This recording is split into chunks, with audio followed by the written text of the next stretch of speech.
problem, the situation hasn't changed.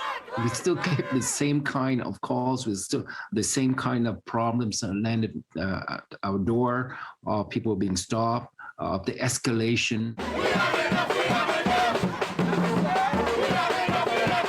A year after the murder of George Floyd sparked a racial awakening, including protests here on the streets of Montreal, activists on the front line of social justice say the pace of change is very slow in Quebec because leaders still deny the existence of systemic racism. You have to understand that's what it is and finally recognize it.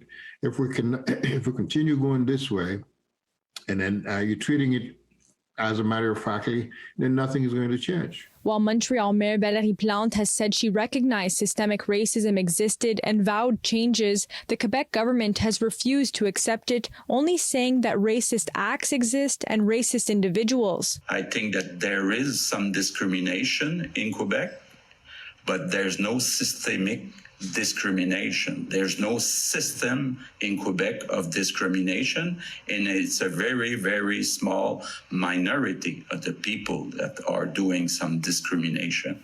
The Centre for Research Action on Race Relations has been at the heart of Montreal's fight for racial justice for nearly 40 years. Co-founder and executive director Fon Niemi and his small team, including lawyer Renée St-Leger, provide support and counsel to racialized communities, especially members of the Black community, who say they've been discriminated against in thousands of racial profiling cases. They say calls for police reform have intensified in the wake of Floyd's murder. The one thing I believe, George Floyd's case, is the fact that people can now film, and the police need to have their body cam.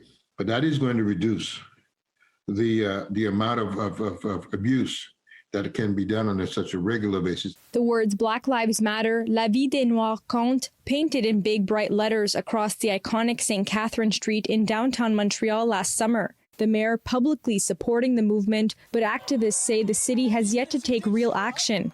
Montreal has yet to approve body cameras for their police force, although the Quebec government launched a pilot project with provincial police at the end of April.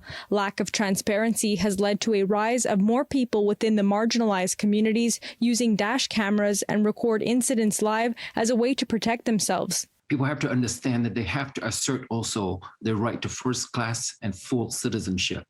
And above it all is they have the constitutional right to the equal protection and the equal benefit of the law, and they need to exercise that right day in and day out without fear, without hesitation. CRAR averages about 50 cases a year related to racial profiling, mostly dealing with police, on a steady increase in the last couple of years. They stop somebody driving a car, driving while Black. First question most of the time is asked, does the car belong to you? If you're driving a car, the car may be 6-7 years old, but it is a brand name car. Okay, you're talking about a luxury car.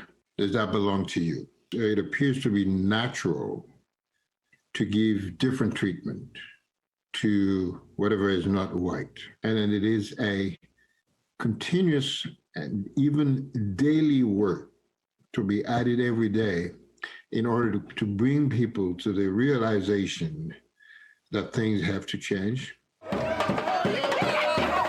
In Montreal, Alicia Rubertucci, City News.